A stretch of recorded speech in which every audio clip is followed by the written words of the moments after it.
the Economic Policy Symposium at Jackson Hole, Wyoming, Fed Chairman Jerome Powell once more repeated that his number one goal was to bring inflation to about 2%.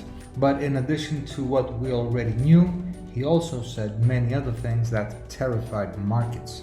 For example, he said restoring price stability will take some time and requires using the Fed's tools forcefully to bring down demand and supply into better balance.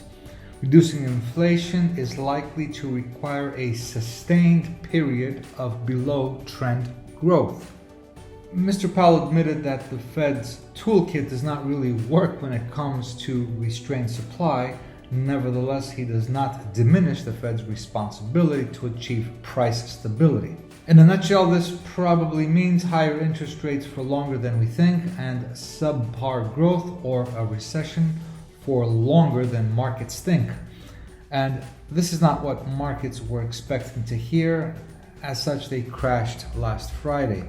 I have been on the record saying central banks are making a huge policy mistake. And that mistake is trying to solve an inflation problem that is out of control by trying to reduce aggregate demand, hoping prices will fall, but sacrificing the economy in the process.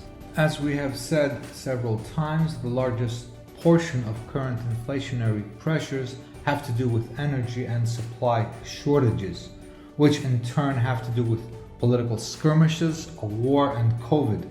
And the question is, what happens when the Fed makes everybody poor enough with aggregate demand falling off the cliff, but energy and food prices don't fall? Case in point number one.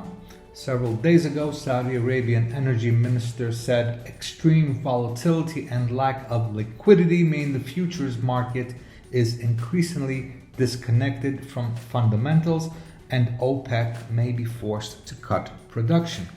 And case in point number two, U.S. strategic oil reserves have dropped to their lowest levels since 1985.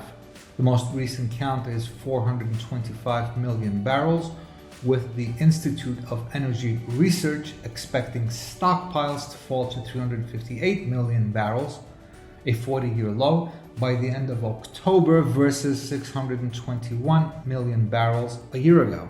Please note, this is almost a 50% drawdown. And while we don't have the details, we know other countries have also sold reserves trying to keep gas prices low. But what will happen if OPEC does reduce supply and the US stops selling its strategic reserve stockpile? After all, strategic reserves are there for national security reasons and emergencies. My guess is that, at best, energy prices will stay elevated no matter how much demand falls. And there is also the possibility that oil might climb to higher levels.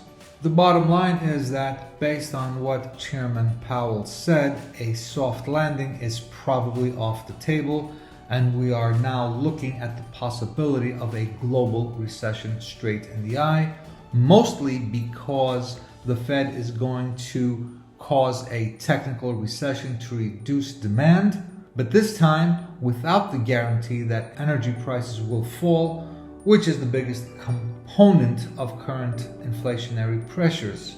And insofar as markets, this might be the perfect storm.